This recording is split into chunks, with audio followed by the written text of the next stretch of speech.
அவரவர்களே தங்கள் வாழ்க்கை பொருளையும் வழியையும் தேர்வு செய்ய வேண்டும். I have to choose by myself.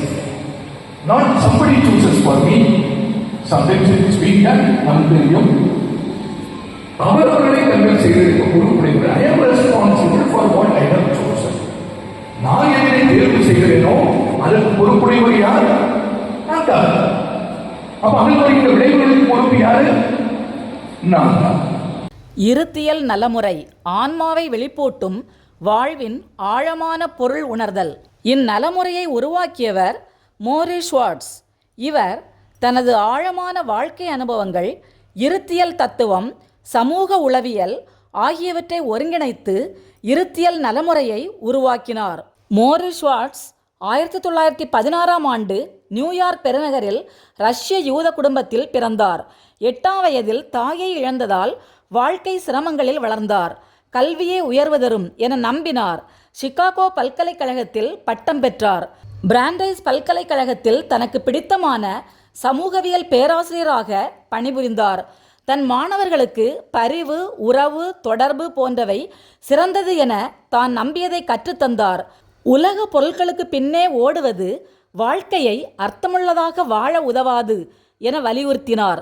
1994ஆம் ஆண்டு ALS என்ற அமியோட்ராபிக் லேட்ரல் ஸ்க்ளீரோசிஸ் என்னும் கடுமையான நோயால் பாதிக்கப்பட்டார். இந்த தசையூட்டமற்ற பக்க மரப்பு நோய் மூளையிலும் முதுகு தண்டிலுமுள்ள நரம்பு செல்களை பாதிப்பதால் தசைகள் பலகீனமடைந்து உடல் செயலிழந்து சுவாசிப்பதில் சிரமம் ஏற்படுகிறது. காலப்போக்கில் மோசமடைந்து இறுதியில் தன்னார்வ இயக்கங்களை கட்டுப்படுத்தும் திறனை இழக்கிறது. அதனால் இறப்பு ஏற்படுகின்றது. இந்நிலையில் இறப்பை இறுதி வகுப்பாக மாற்ற முடிவு செய்தார் மோரிஸ் ஷுவார்ட்ஸ். மிட்ச் ஆல்பாம் என்பவர் மோரியின் மாணவர்களில் ஒருவர். அவரிடம் கற்றபின் விளையாட்டு சார்ந்த பத்திரிகையாளராய் வெற்றிகரமாக வாழ்க்கையில் முன்னேற்றமடைந்தார். எப்போதும் பிரபலமாக வேண்டும் என வெற்றி ஒன்றையே இலக்காக கொண்டு செயல்பட்டார். ஒரு நாள் ABC நைட்லைன் தொலைக்காட்சி நிகழ்ச்சியில் மோரியை பார்க்கிறார்.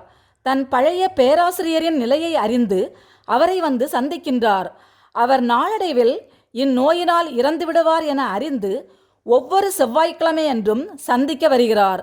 அவ்வாறு சந்திக்கின்ற போது இருத்தலியல் தத்துவம் பற்றி இருவரும் உரையாடுகிறார்கள். இறக்கும் தருவாயில் இருக்கும் மோரி தன் உணர்வுகள், நகைச்சுவை மற்றும் அன்பினால் இருத்தலியல் பற்றிய கேள்விகளுக்கு விடை காண முயல்கிறார். இதையே அவரது இறப்புக்கு பின் மிட்ச் ஆல்பாம் டியூஸ்டேஸ் வித் மோரி என்ற புத்தகமாக எழுதினார். இருத்தலியல் நலமுறை ஒரு அமைப்பு ரீதியான நலமுறை அல்ல, ஆன்மாவை வெளிப்பூட்டி நெஞ்சை நெகிழச் செய்கின்ற ஒரு ஆழமான புனித பயணம்.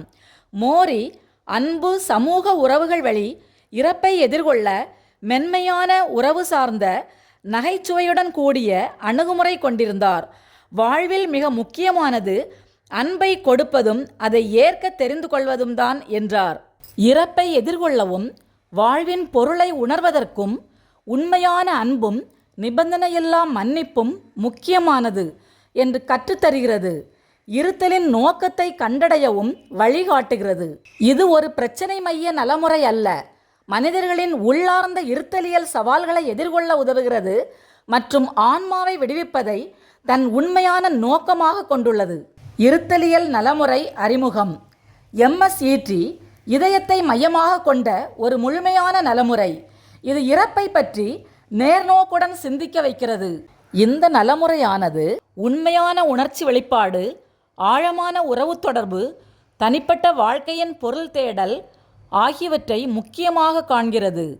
இறப்பு, தனிமை, பொருளற்ற தன்மை போன்ற ஆழமான இருத்தலியல் பதட்டங்களை துணிவு, நகைச்சுவை, பரிவு, கனிவு போன்றவற்றை கொண்டு எதிர்கொள்ள முடியும் என்கிறது. நோய், முதுமை, துன்பம் ஆகியவற்றை வாழ்க்கையின் எதிரிகளாய் காணாமல் அவற்றை ஆழமான வாழ்க்கை ஆசிரியர்களாக காண கற்றுத்தருகிறது. நம்பிக்கையற்ற நிலையை நம்பிக்கையாக, தனிமையை உறவு தொடர்பாக, இழப்பை ஆன்மீக வெளிப்பாக மாற்ற உதவுகிறது. பிற நலமுறைகளில் இருந்து MSET எவ்வாறு வேறுபடுகிறது? பிற நலமுறைகள் எல்லாம் நடத்தையின் மாற்றத்தையும் சிந்தனையின் மாற்றத்தையும் உணர செய்வதை தன்னுடைய நோக்கமாக கொண்டிருந்தால் இவருடைய வாழ்க்கை ஸ்வாட்ஸ் துன்பத்தை நேரில் எதிர்கொள்ளும் போதுதான் உண்மையான சுதந்திரமும் ஆழமான குறிக்கோளையும் உணர முடியும் என்று கற்றுக்கொள்கிறார். நம்மை இன்னும் துணிவாக திறந்த மனதோடு மகிழ்ச்சியுடன் வாழ்வதற்கு இந்த ஒரு நலமுறை வழிகாட்டுவதனால் வாழ்வியல் அதை வழிகாட்டி கூட சொல்லலாம். Road map for living. இருத்தலியல் நலமுறையின் தனித்தன்மையும் சிறப்பு கவனமும். தனித்தன்மை: பொருட்களை பற்றி பிடித்து கொண்டிருக்காதீர்கள், ஏனெனில் அனைத்தும் நிலையற்றவை. மனிதர்கள் தங்கள் இறப்பை பயமின்றி துணிவுடனும் நகைச்சுவையுடனும் எதிர்கொள்ள உதவுகிறது. உணர்வு உறவு தொடர்புகளை ஆழமாக கட்டியெழுப்ப உதவுகிறது. வெற்றி, வயது போன்றவற்றை பற்றிய தவறான நம்பிக்கைகளிலிருந்து விடுபட செய்கிறது. அனைத்தும் நிலையற்றவை என்பதை உணர செய்து உண்மையான நிறைவான வாழ்வை வாழ ஊக்குவிக்கின்றது. மனநல சிகிச்சையை மனிதநலமாக மாற்றுவதுதான் இந்நலமுறையின் சிறப்பு கவனம். இறப்பை செயலூக்கத்துடன் எதிர்கொள்வது. இறப்பை ஒரு புனித பயணமாக கருதி பயமில்லாமல் அதை ஏற்பது. அன்பு நிறைந்த சமூகத்தை உருவாக்குவது. குடும்பத்தினர், நண்பர்களோடு உறவை உருவாக்குவதன் வழியாக நலமும் நிம்மதியும் உள்ள சமூகங்களை உருவாக்குவது. வெற்றி பற்றிய பார்வையை மறுவரையறை செய்வது. உண்மையான வெற்றி என்பது பொருளாதார உயர்வில் இல்லை, அன்பை கொடுப்பதிலும் பெறுவதிலும் தான் உள்ளது. உணர்வுகளில் நேர்மையை வெளிப்படுத்துதல். உணர்வுகளை நேர்மையாக வெளிப்படுத்துவது வலிமையின் அடையாளம் என உணர்தல். துன்பத்தின் வழியே முழுமையாக வாழ்தல். துன்பத்தை தவிர்க்காமல் ஏற்றுக்கொண்டால் தெளிவுக்கும் அமைதிக்கும் கதவாக மாறுகிறது. MSETயின் நுட்பங்களும் செயல்படும் முறையும். அடிப்படையான நுட்பங்கள்: உணர்ச்சி வெளிப்பாட்டு உரையாடல்கள். ஆற்று பெறுநர்கள் தங்கள் உள்ளார்ந்த பயங்கள், வருத்தங்கள், நன்றி, ஆசைகள் போன்றவற்றை கட்டுப்படுத்தாமல் திறந்த மனதுடன் பகிர்ந்திட ஊக்குவிக்கப்படுகிறார்கள். உயிரோடு இருக்கும்போதே அன்பை தெரிவிக்கும் இறப்பு சடங்கு. நம்மை அன்பு செய்தவர்களோடு அன்பையும் நன்றியும் பகிர்ந்து கொள்ள ஏற்பாடு செய்யப்படும் சிறப்பு நிகழ்வு. இறப்பை உணர்வதற்கான தியானங்கள். வாழ்க்கையின் முடிவை பற்றி சிந்தித்து பயப்படாமல் அதன் முக்கியத்துவத்தை உணரவும் ஏற்றுக்கொள்ளவும் தரப்படும் பயிற்சி. உண்மையான உறவுகளை உருவாக்குதல். தனிமையை தவிர்த்து பொருளுள்ள நம்பிக்கையுள்ள உறவுகளை உருவாக்கும் பயிற்சி. துன்பங்களை புதிய பார்வையில் பார்க்கும் பயிற்சிகள். துன்பங்களை சுமையாக அல்ல, வாழ்க்கையின் ஒரு அர்த்தமுள்ள பகுதியாக பார்ப்பது. வாழ்க்கையை திரும்பி பார்க்கும் பயிற்சி. வாழ்க்கையில் ஏற்பட்ட மகிழ்ச்சியும் தவறிய அனைத்தையும் நன்றியுடனும் மன்னிப்புடனும் அர்த்தமிக்க பார்வையுடனும் மதிப்பீடு செய்வது. மோரி மிட்ஸ் இடையிலான செவ்வாய்க்கிழமை உரையாடல்கள் போல ஆழமான உரையாடல்கள் மூலம் இது செயல்படுகிறது. நலமுறை வழங்குபவர் தானே உணர்ச்சிகளை வெளிப்படுத்தி முன்மாதிரியாக இருக்கிறார். சிரிப்பும் கண்ணீரும் கலந்து ஒரு புனிதமான நம்பிக்கையுள்ள சூழலை உருவாக்குகிறார்கள். பொதுவாக உரையாடல்கள் இப்படி ஒரு வகையில் தொடங்கலாம்: இப்போது உங்களுக்கான அன்பின் பொருள் என்ன? இன்னும் சில வாரங்கள் மட்டுமே வாழ நேரிட்டால் எது மிக முக்கியமாயிருக்கும்? யாரை நீங்கள் இன்னும் மன்னிக்கவில்லை? இந்த கேள்விகள் மனிதர்களை பயத்திலிருந்து சுதந்திரத்திற்கும் போராட்டத்திலிருந்து அமைதிக்கும் அழைத்து செல்லுகின்றன. MSETயின் செயல்முறை நிகழ்வுகளும் திறன் பயிற்சி செயல்பாடுகளும். உயிரோடு இருக்கும்போதே இறப்பு சடங்கு நிகழ்வு. நண்பர்கள் மற்றும் குடும்பத்தினருடன் ஒன்று கூடி ஆற்று பெறுநரின் வாழ்க்கையை பற்றிய அன்பும் நன்றியும் பகிரும் ஒரு இறப்பு சடங்கு ஏற்பாடு செய்தல். இதன் நோக்கம் இறப்பை முன்னிட்டு உணர்வுகளுக்கு இடமளித்து நிம்மதியும் நெருக்கமும் ஏற்படுத்த வாய்ப்பு. எடுத்துக்காட்டாக, மோரி ALS நோயறிதல் வந்ததும் சிரிப்பும் கண்ணீரும் இசையும் நிறைந்த தனது உயிரோடு இருக்கும் போதே இறப்பு சடங்கை நடத்தினார். மக்கள் நம்மை பற்றி சொல்வதை கேட்பதற்காக இறந்த பிறகு காத்திருக்க வேண்டுமா? வாழ்க்கையில மிகவும் அந்நியமானவர்கள் உங்களை பற்றி சொல்லியிருக்கிறாங்க.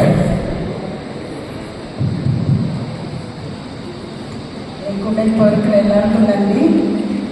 நான் ரொம்ப சின்ன வயசுலேருந்து எனக்கு ஒரே ஒரு எல்லாரும் கேட்பாங்க என்ன ஆகணும்னு. நான் எப்போவுமே நினைக்கிறது ஒரு நல்ல ஒரு மனசுள்ள ஒரு ஆள் ஆகணும், அப்படி தான் நினைப்பேன்.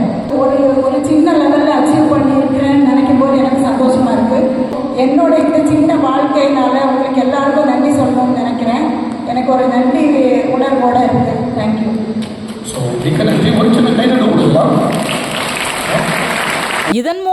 ஆற்றுப்பெறுநர் தன்னுடைய வாழ்க்கை அர்த்தமுள்ளதென்ற நம்பிக்கையோடும் உறவுகளின் அன்பையும் நேரடியாக உணர முடியும். இறப்பு நாள் சிந்தனை பயிற்சி.